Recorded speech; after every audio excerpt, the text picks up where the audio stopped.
Jack Ebling here with Lindsay Huddleston, and it's another Press Pass preview. We are here at Spotlight Radio Studios, 105 West Allegan, and just finished another episode of The Drive with Jack, but getting ready for next week and the Big Ten tournament.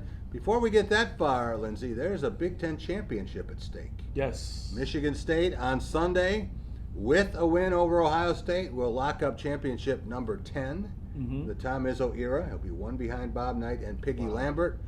But to do that, the Spartans have to get past the Red Hot Buckeyes. Yeah, and Chris Holman, if I'm saying correctly, and his team, they're nothing to play with.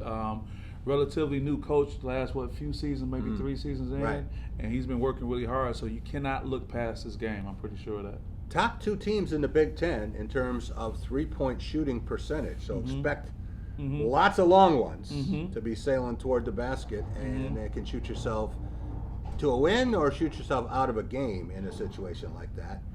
For Michigan State, hasn't lost a senior day game since 2012, ironically, to Ohio State. But it's going to be the last game for Cassius Winston.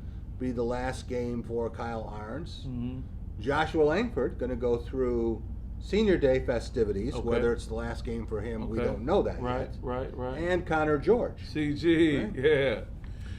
So for these guys, tons of memories, and I'm sure the fans will have tremendous ovations and show of appreciation. And then if things work out right at the end, might be raising a banner. That would be great. My only concern is not like they could have scheduled this any other way, is that emotions can run too high. And I'm sure Coach Izzo and his staff are going to be very big on tempering those emotions so that they can make sure they can get the job done. Because just like just about every team in the Big Ten, there's no walkover teams in the Big Ten. And what better thing than Ohio State Buckeyes would want to do than come in and ruin Michigan State's chance of hanging a banner? Well, Michigan State has ruined Ohio State's chances of a national championship in football a number of times. And this might be a little payback, even though Michigan State is not a matter of being number 1 in the nation, but they know how much these championships mean to Tom Izzo. I agree, and I think the only thing that, one of the things that works in advantage of the Spartans is because it is senior night, there's going to be an outpouring of love, outpouring of support, just like we saw in past games, Iowa in particular, how the place was just rocking. And I think people will be trying to get back to that fever pitch, and that can help the Michigan State Spartans. Psychologically, what about a player maybe getting too caught up in senior day? Family there, everybody, the emotions of it, and they lose track of assignments, and sometimes teams don't play well on senior day. Well, that's a possibility, but Michigan State has a very unique resource for that. His name is Tom Izzo, and he's going to make sure, just like he did at the Penn State game on the road, that his players stay locked in, and I think he's looking for that opportunity. How important is senior day to him? It's probably important, but probably not as important as being back in the race and looking at a Big Ten championship, getting ready to go into the tournament. There was a time not too long ago, in fact, we did a press pass preview after Michigan State's loss to Maryland, and we weren't thinking they were going to be where they are now. They could have an outright Big Ten title. Wow, and it's amazing how that happened in such a short amount of time, in a matter of weeks. And you said you've never seen this. Other analysts have never seen this type of play in college basketball, and particularly in the Big Ten. Yeah, the fact that now Purdue, if the Boilermakers beat Rutgers in Mackey Arena and they win one game in the Big Ten tournament, there's a chance they could make the field. Wow. They have wins over Virginia, defending national champion, Michigan State, and Iowa by a combined 94 points. Wow. So if they get in, that would be 11 Big Ten teams in the field. Wow. Just talk about the ones who aren't. Don't talk about the ones who are, because everybody's in. They could have a league meeting. No, you're right about that, and you can't take anything for granted. So does that mean the tough play in the Big Ten is probably better preparing guys for a little bit longer tournament run, even if it's a game or two? I think it helps. And I think it helps for the Big Ten that so many teams in the Final Four, the most of any conference, but haven't won a national championship in 20 years. So they've had a lot of teams there, a lot of teams close, teams in the finals, but they haven't sealed the deal. No bias, because we're going to be heading to Indianapolis next week. But is the Big Ten Conference the best conference in basketball?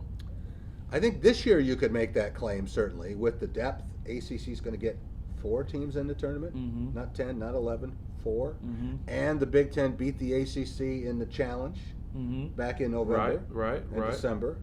So from that standpoint, you would have to say this year the Big Ten is the best. Now that doesn't mean the Big Ten team's going to win a national title. It could be another one for the ACC, and they tend to specialize in that.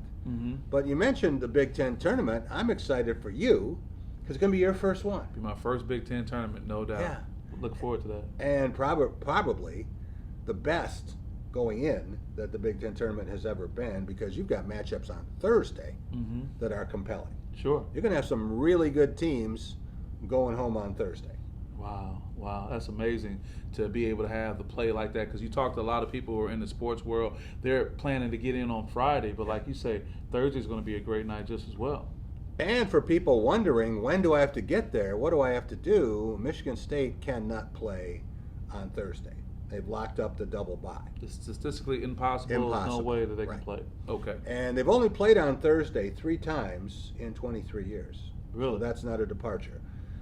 They have almost always started on Friday. They've almost always had the double bye. But this year, they could be playing as a 1 seed, and that is the noon start, the 1 o'clock start in terms of what you have in Chicago. And then they could be playing at 6:30.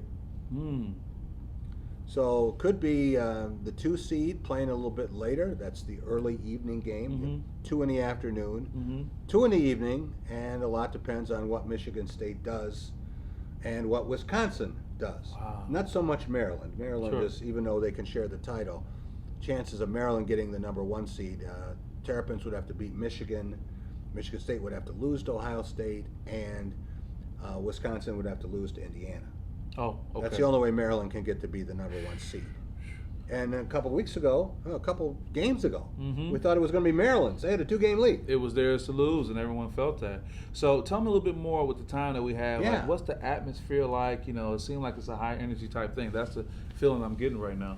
Well, we're going to have a blast down there. Doug Warren might be with us down there. And it is one of my favorite events to cover. There are people who don't like the Big Ten tournament, wish it wasn't played. But if you like basketball, you're going to see 13 games there.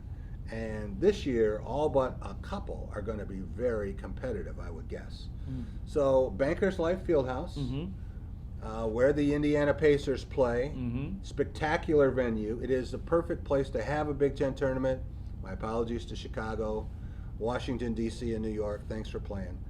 But in terms of actually having an event that's fan-friendly, that's walkable, that embraces the event, that is Indianapolis, that is Bankers Life. And we have a chance this year for a sponsor, someone who wants to be affiliated with us, with our Dean Trailways of Michigan on the Road tour, to be a sponsor of our radio shows and come down and do a segment with us from there. They're broadcasting chops, right? See how they measure up on that? Yeah. You don't get press row tickets, but you do have a chance to come on, and we're going to have a great location. We'll announce that on Monday or Tuesday. And looking forward to that. And maybe someone who's watching this podcast wants to come down and be part of our team. And we'll definitely sing your praises from the rooftop and be able to say great things. But that's an awesome opportunity. So I'm excited about everything that's going to be happening. Yeah, it's going to be big fun. For Lindsay Huddleston, Jack Ebling saying, have a great weekend, and we'll see you Sunday night on Press Pass.